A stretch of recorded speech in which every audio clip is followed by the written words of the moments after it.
Part 1. Andrea. Napakasaya ni Andrea dahil sa wakas ay magkakaanak na sila ni Marcus. Pero nung sabihin niya sa binata na magkakabibi na sila, naging malamig ang pakikitungo sa kanya ni Marcus. Palaging galit at ang masakit ay nung sabihin niya na hindi daw siya ang ama ng bata. Hindi daw niya ito anak. Bakit ayaw niyang maniwala? Alam niya naman, anak namin to. Bakit siya ganun? Wala siyang tiwala sa akin. Sinabi pa niya na alisin ko ang anak ko. Wala siyang puso. Kung ayaw niya sa anak namin, hindi ko kailangan maghabol sa kanya. Papalakihin ko siya ng mabuti. Aalagaan ko ang anak ko at wala na siyang puwang pa sa buhay namin mag-ina. Ngunit paano kung muli silang magkita? Maaalis kaya ng anak nila ang galit sa puso ng dalaga para sa binata? Magandang araw po sa inyong lahat mga giliw naming tagapakinig. Samahan niyo po sana ako sa isa na namang love story na tsak na magpapa-inlove sa ating lahat. Mga kwento na magpaparamdam ng mga pusong sugatan, mga pusong sawi, at mga pusong puno ng pagmamahal. Pero bago tayo magpatuloy, kung bago ka pa lamang sa aking channel, ay pakiclick ang subscribe button, gayon din ang bell icon, para lagi kayong updated sa mga parating ko pang uploads. Andrea's point of view.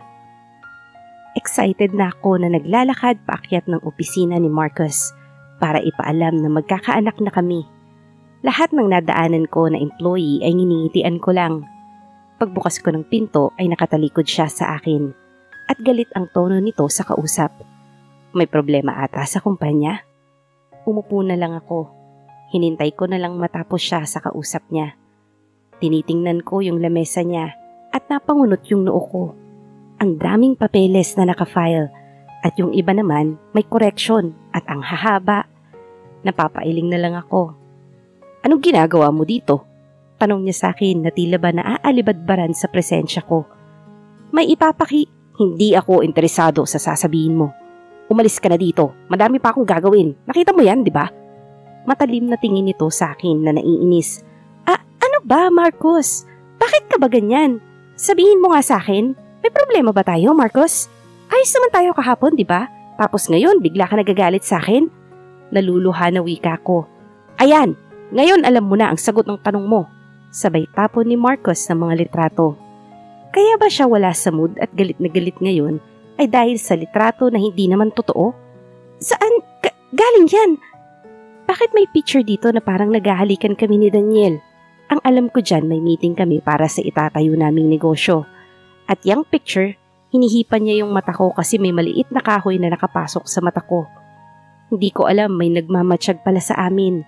Kinunan pa talaga ng litrato. May meeting kami ni Daniel niyan para magtayo ng negosyo, Marcus. Talaga ba, Andrea? May nagbi-meeting bang naghahalikan? Ayan o, may ebidensya na. Pero tinatanggi mo pa talaga? Inis na sambit nito, sabay hagis ng flower vase. Napapikit na lang ako sa gulat at takot dahil nabasag ito sa sahig. Ang alam ko, isa ito sa pinakamahal na flower vase na nabili ng nobyo. Natatakot ako ng mga sandaling yun. Bahala ka, Marcus! Basta alam ko, hindi kami naghahalikan ni Daniel dyan. Kahit na masabihin ko, hindi ka naniniwala. Maghiwalay na tayo. Bulyaw ko dito na naiinis habang umiiyak. Nagbabaka sakaling maniwala siya sa akin. Pero nagkamali ako dahil sumang-ayon siya sa sinabi ko. Ang manhid mo, Marcus. Wala kang tiwala sa akin. Talagang maghihiwalay na tayo. Ayoko nang may sabit. Umalis ka na bago pa kita masaktan. Galit na sigaw nito sa akin. Sige, aalis ako. Nagpunta lang naman ako dito para ipaalam sa'yo na magkakaanak na tayo. Anak? Baka nga anak yan ng lalaki mo. Bakit mo ipapaako sa akin? Hindi ko yan anak. Kung ako sa'yo, umalis ka na. Or, kung gusto mong maging maayos tayo, alisin mo. Hibang ka na ba, Marcus? Anak mo to? Naiintindihan mo ba ako, Marcus? Anak mo to. Tapos anong sabi mo? Alisin ko ang anak natin? Napakasama mo. Ang sama-sama mo. Sarili mong anak gusto mo mawala. Hindi ko alam na makitid yung utak mo. Sambit ko at sinampal siya ng malakas. Agad ako naglakad at tumalima na para buksan yung doorknob. Hinintay kong magsasalita siya pero hindi.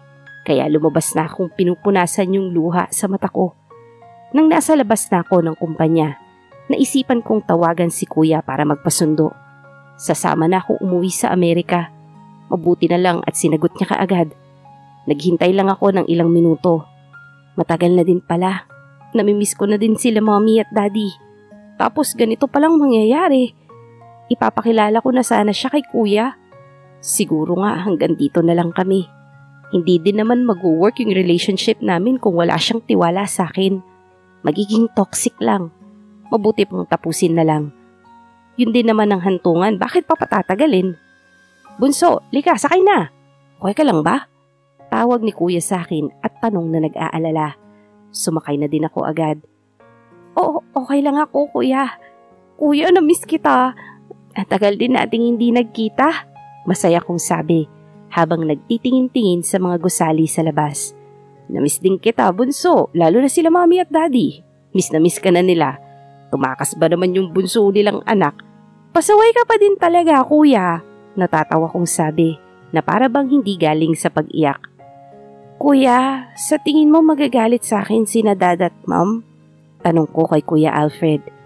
Kahit magalit pa sila sa'yo, wala na silang magagawa kundi tanggapin yung nangyari. Ang daya mo, bunso. Naunahan mo pa ako magka-baby? Sabi nito sa akin. Kung pinakasalan mo si Ate Clary, hindi sana may anak na kayo. Sabi ko. Hindi pa siya handa, bunso. Ayaw niya ata magkaanak Ako lang naman ang may gusto nun. Sabi niya ng malungkot na tinig. Kasi naman, kuya, sino bang papayag kung sasabihin mong pwede ba tayong magpakasal? Wala kang sing-sing. Dapat, may effort din yun, no? Basta, sabihan mo lang ako, tutulungan kita para pumayag na si Ate Clary. Basta akin na yung cabinet, wala nang bawian ha. Paniniyak ko. Madaya kaya yan si kuya. Binabawi niya kapag nag-away kami niyan sigurado. Kailangan pa talaga ng ganun, bunso? Sige, promise. Hindi ko na kukuhain sa'yo. Sayong-sayo na yung cabinet. Basta tulungan mo ako, ha? Opo, kuya. Yes! Sakin na talaga yun. Masaya kong sigaw. Huwag kang sumigaw. Alatang masaya ka niyan. Parang kanina lang halos umiyak ka na ng isang balde. Natatawa niyang sabi, Kuya naman, panira ka ng mood. Kinalimutan ko na yun. Pinapaalala pa talaga. Nakabusangot kong mukhang sabi. Ang ingay mo kasi. O siya, hindi ko na ulitin. Medyo inis itong sabi na umiiling-iling pa. Promise mo yan, kuya, ha? Hindi talaga kita tutulungan.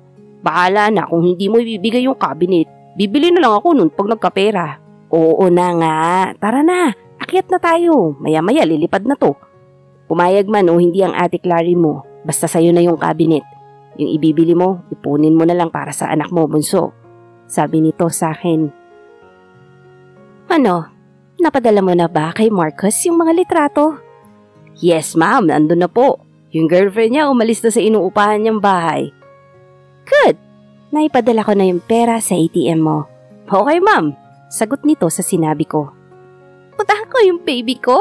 Mabuti naman at nawala ka na sa landas namin, Andrea. Halakhak na tawa ni Jane. Timothy, ihatid mo ako sa company ni Marcus.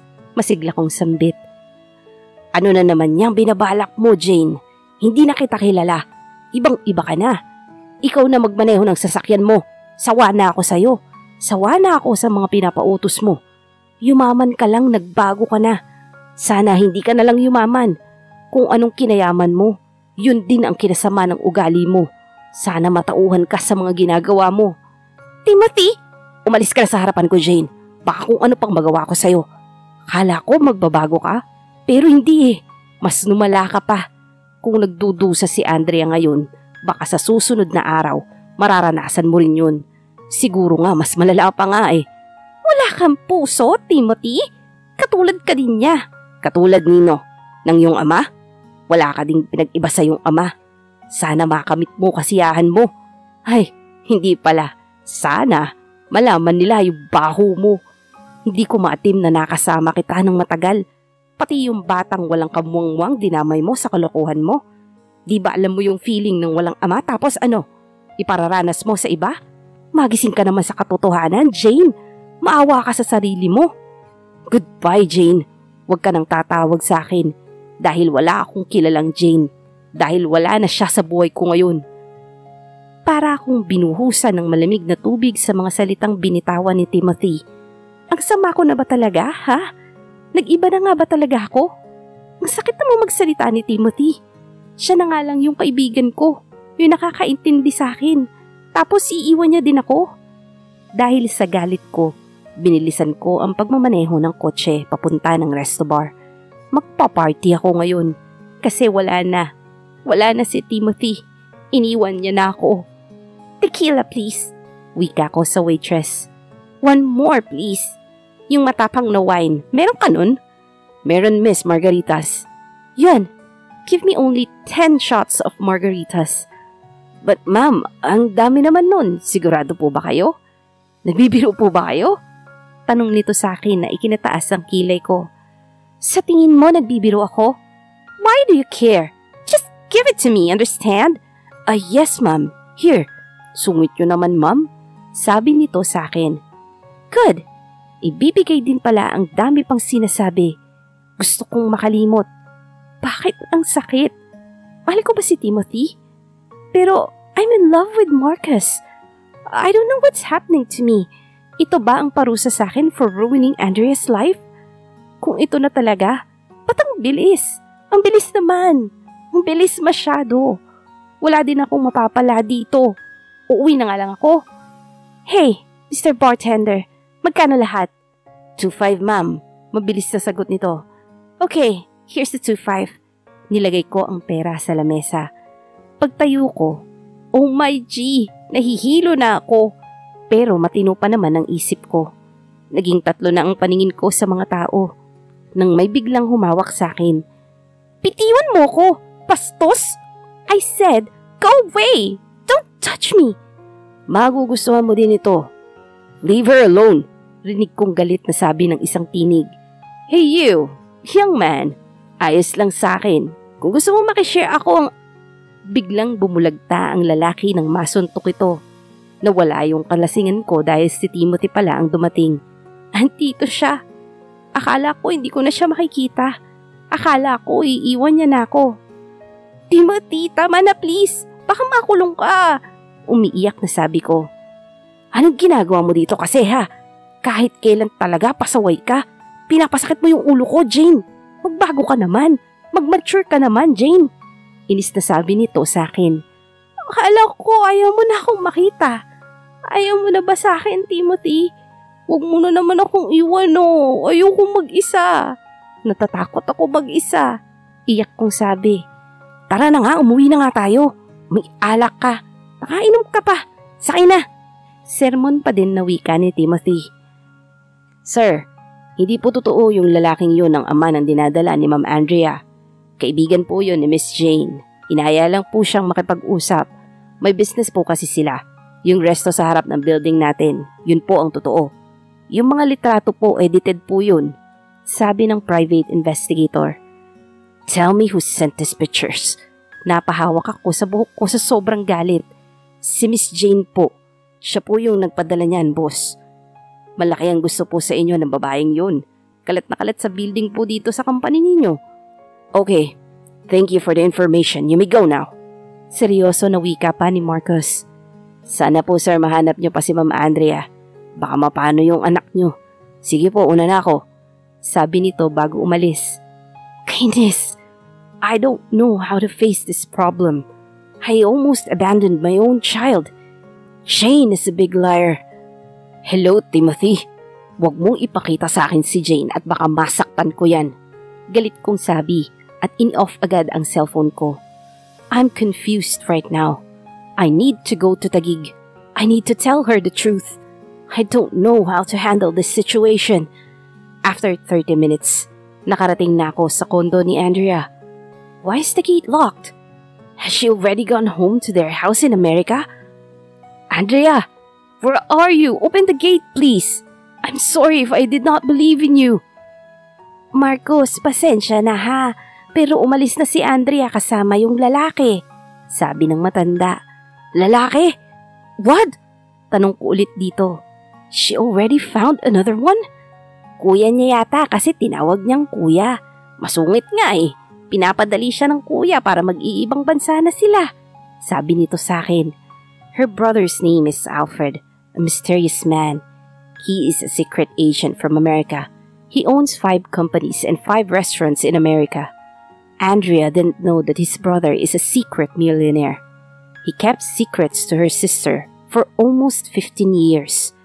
Akala ni Andrea ang kanyang kapatid ay nagsisideline sa iba't ibang lugar. But the truth is, he is busy